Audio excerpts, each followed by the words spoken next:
हरियाणा चुनाव के रिजल्ट पर बिफरे ओवैसी।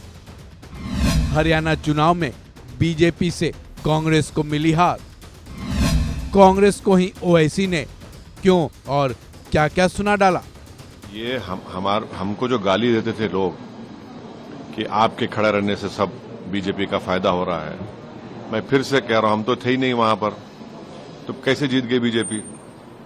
क्या क्या अनाप शनाप बोलते थे हमारे बारे में, ये टीम वो टीम। अब जब वहां पर बीजेपी जीत गई, जिम्मेदार कौन है इसका। और दूसरी अहम बात यह है कि 10 साल की एंटी इनकम्बेंसी का फायदा कांग्रेस पार्टी को उठाना चाहिए था, मगर लगता यह है कि उनके इंटरनल डिफरेंसेस की वजह से उसका फायदा बीजेपी को हो गया। और तीसरी बात यह है कि बीजेपी को अगर आप जरा सा भी मौका देंगे इलेक्टोरल बैटल में तो बीजेपी उसका फायदा उठा लेती है।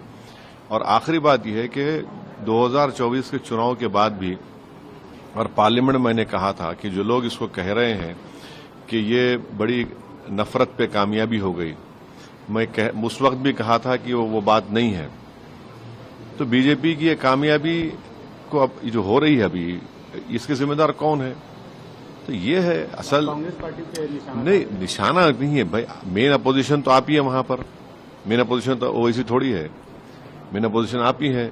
और 10 साल के एंटी इनकम्बेंसी के बाद 10 साल और फिर आपके हालिया पार्लियामेंट के चुनाव के नतीजे के बाद एक गोल्डन अपॉर्चुनिटी थी इनके पास कि बीजेपी को हरा देते वहां से, मगर वो नहीं कर पाए। इनका अपने इंटरनल डिफरेंसेस की बुनियाद पर, अपने एरोगेंस की बुनियाद पर, तो बड़ा इसको आप बीजेपी की जीत नहीं बल्कि कांग्रेस की नाकामयाबी बता रहे हैं। मेरा मानना यह है कि देखिए, मध्य प्रदेश में भी जीतना चाहिए था, छत्तीसगढ़ में भी जीतना चाहिए था, यहां पर भी जीतना चाहिए था। तो ये तीसरा ऐसा प्रदेश है जहां पर बीजेपी को हारना चाहिए था।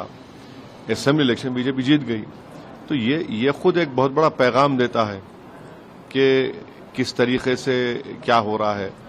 तो जहां तक मेरा ताल्लुक है, हमारी पार्टी हम तो डिसाइड के नहीं लड़ेंगे, मगर इतने बड़े लोग इस पार्टी के मुझसे भिजाए लोगों के आप चुनाव लड़िए, बोला नहीं लड़ेंगे हम चुनाव लड़ेंगे, अपनी तरीके से लड़ेंगे।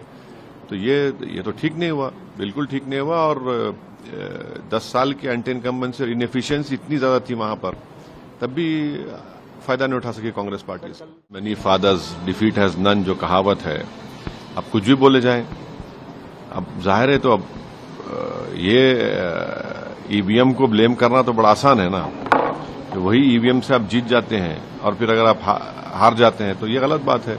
अब बोलते हैं, मगर ये मेरा ओपिनियन ये है कि ये स्टेट बीजेपी को हारना चाहिए था। बहुत से फैक्टर्स थे जो उनके खिलाफ जा रहे थे।